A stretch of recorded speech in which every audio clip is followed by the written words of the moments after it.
নাবালিকা ধর্ষণ করার দায়ে খোকন দেবনাথ নামের এক যুবককে 10 বছরের সশ্রম কারাদণ্ড দিল বিশালগড় মহকুমা আদালত।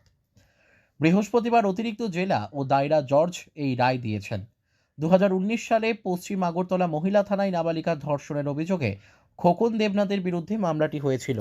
পরবর্তী সময়ে সেই মামলাটি 2019 সালের 3রা আগস্ট বিশালগড় থানায় প্রেরণ করা হয়, কেননা ঘটনাটি বিশালগড় মহিলা থানার অন্তর্গত এলাকায়।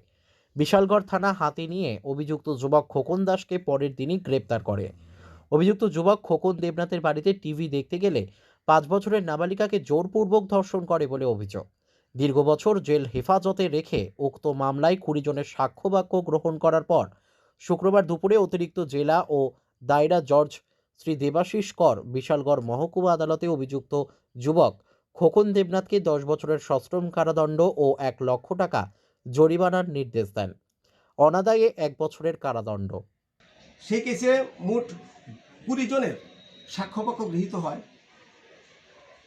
সেই সাক্ষ্যপক্ষ গ্রহণের পরে আজকে মাননীয় স্পেশাল জাজ শ্রী দেবাশিস কর স্যার জাজমেন্ট প্রনাউন্স করেন এবং অ্যাকিউজড খোকন দেবনাথকে এই কেসে 6 অফ দ্য পোক্সো অ্যাক্টে দোষী, সেকশন 6 অফ দ্য পোক্সো অ্যাক্টে দোষী সাব্যস্ত করে।